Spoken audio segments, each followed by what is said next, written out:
welcome back. And first of all, thank you for the support. Thank you for the feedback from my initial podcast announcement. I really, really appreciate it. That being said, let's jump right into the project. And keep in mind, it really is a project. The rap group Public Enemy, 1988, released their iconic album, It Takes a Nation of Millions to Hold Us Back.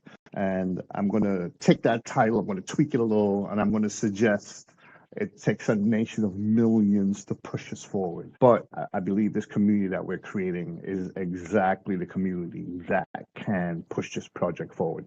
And it's going to allow us to make an impact on an entire continent. So please subscribe, please participate, share ideas, give feedback. And guys, Africa is young and therefore it needs help. But the help I'm talking about is a partnership, not charity. Africans are not looking for charity or handouts. It's a very intelligent, hardworking, super friendly population. And what they're looking for is investment of capital, investment of time. They're looking for training, any kind of development or any kind of tools that they can use to increase their prosperity. Sounds great, but there are challenges. And the challenge that I want to highlight today is information. So this is the curricula vitae. Most people just refer to it as a CV. Here in the States, we just call it a resume. Nobody's trying to mess with Latin. If you look here in the bottom right, it was created by the Africa No Filter Group and AKAS. We'll get into who they are later. Pay attention to this population section. Africa has a population of 1.4 billion people. 70% of that population is under the age of 30 years.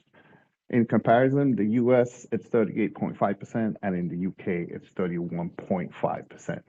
When I say that Africa is a very, very young continent, some of the things that I don't think a lot of people know about Africa. So if you take a look up here at the top right at the business section, there are over 400 companies with annual revenues of more than $1 billion.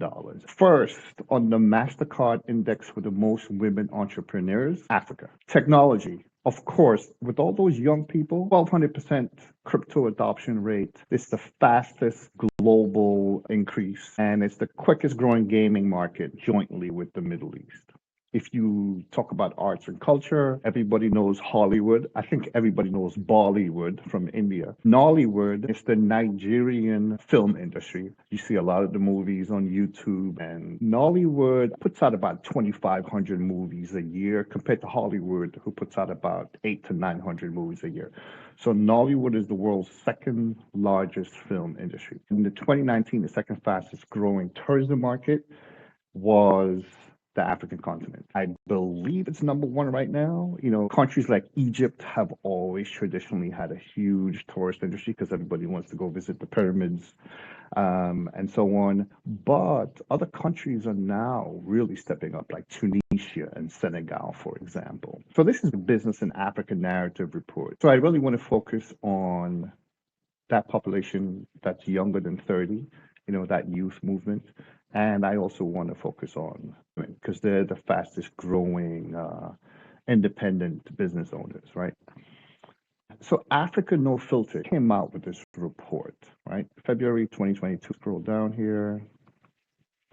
I love this photo with all the fabrics piled high at the market. I'll include all these links in the description. It explains who Africa No Filter is, and they're really focused on developing an ecosystem, that changes the narrative around Africa because a lot of it is negative. AKAS is a audience consultancy. It was founded in 2012, but they have worked with likes of the BBC News, BBC World Service, World Bank, European Investment Bank, the Bill and Melinda Gates Foundation, and so on. So I just wanted to outline that so we know that we're getting the information from a trusted source. You're going to see the table of contents and a lot of information. I just want to focus on this executive summary saying that The African Development Bank president a few years ago told an audience of African ambassadors in Washington, D.C., that a change was necessary in the narrative on Africa in the United States. It was necessary to attract increased U.S. investments. So Africa No Filter decided to commission this report. The report analyzed over 750 million stories published between 2017 and 2021. Okay, 6,000 African news sites, 183,000 sites outside the continent. And it was a very concise, detailed report, and 7 significant frames were unearthed. Right, one, more negative coverage.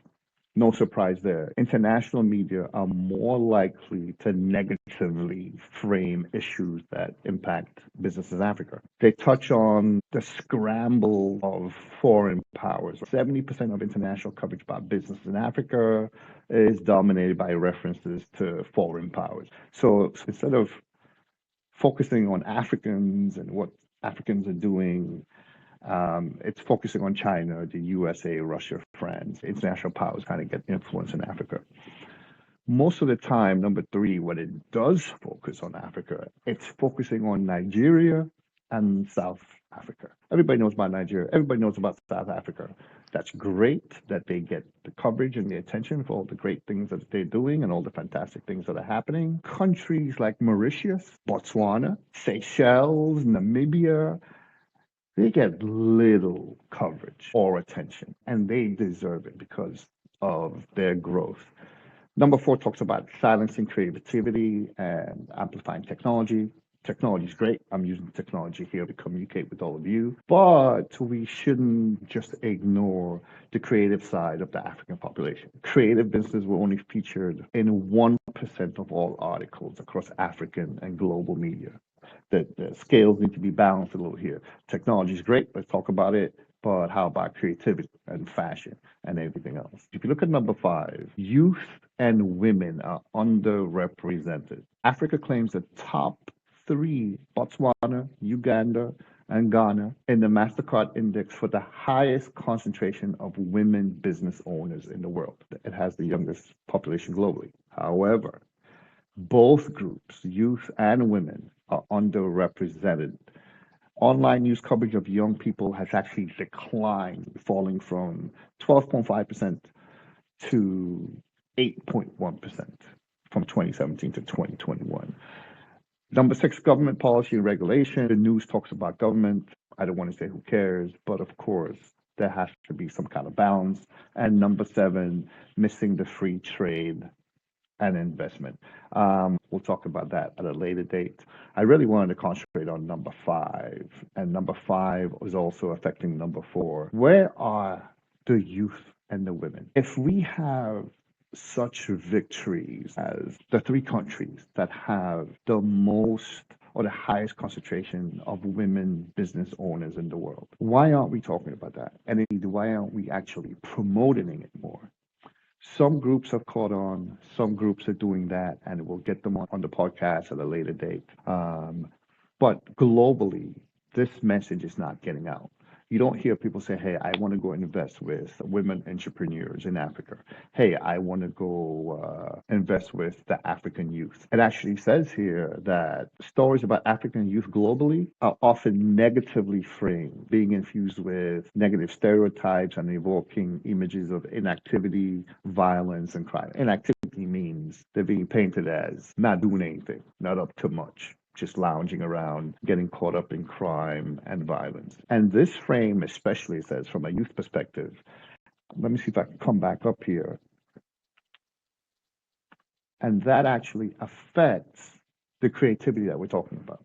22% of Africa's working age population has started new ventures during the period 2011 to 2016. They are young entrepreneurs that want to start their own businesses and want to be involved in the global population. It's just that creativity is the frame that benefits young people. It's more appealing to the younger population in Africa. They want to be involved in creativity. They want to be involved in dance and fashion and making movies and music. But government regulations do not encourage this. So the youth are underrepresented. If we take a look at page 40, you see where it says barriers to young people starting a business. Access to capital is 53%. And then there's a big drop here, but the second is government regulation. Like I said, government is focusing on technology. And of course, there's training education. I would think that training and education would actually be a little higher, but we'll also talk about that in the future. Look, if you don't know, this is the 100-pound gorilla in the room when it comes to Africa, right? The 2020 Africa News Media Content Analysis, 85 business related stories identified an almost total absence of young people's voices. And only two of these stories out of 85 was a young person quoted. Interestingly, the survey also found that 54% of Africans considered the wisdom of elders to be more important than fresh ideas of young people.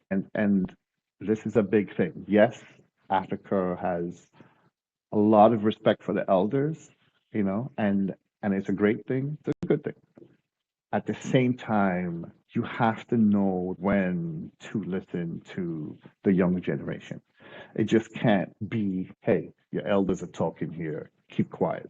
There have to be younger people involved in the conversation, right? Because they constitute the majority of the population across Africa. Like I said, it's a project, it's a monumental project. It's a very rewarding project in that I believe we can change lives, we can change a continent. Information flow is key, and we have to realize that the statistics say we have to work with the younger population in Africa, and we'll have to involve the female population a lot more. Give me feedback. Tell me if you think I'm wrong, why you think I'm wrong, why you think we should approach it in a different way.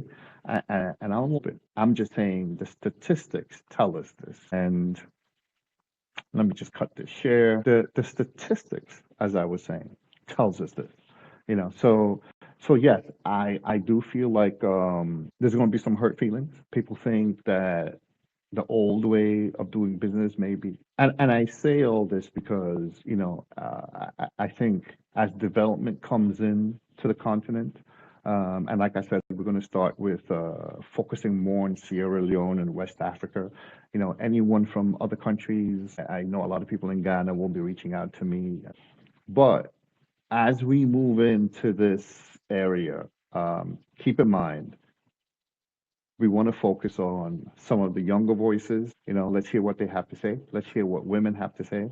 And we'll actually revisit this more. And we'll also touch on some of those other 7 challenges that were spoken about on the report. Well, next week, guys, I have a surprise for everyone. I just can't sit here and just talk by myself all day long. It's not who I am. So I will have a guest next week. The first person who has said, hey, dude, I want to be part of this. Let's sit down. Let's talk.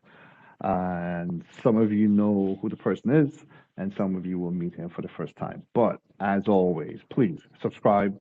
Go to the Facebook group page. That's where I read all the comments and respond. I'll put all the information I'll put all the information in the description below, and we'll go from there. I appreciate you guys. Let's get this done. I'm out. Thank you.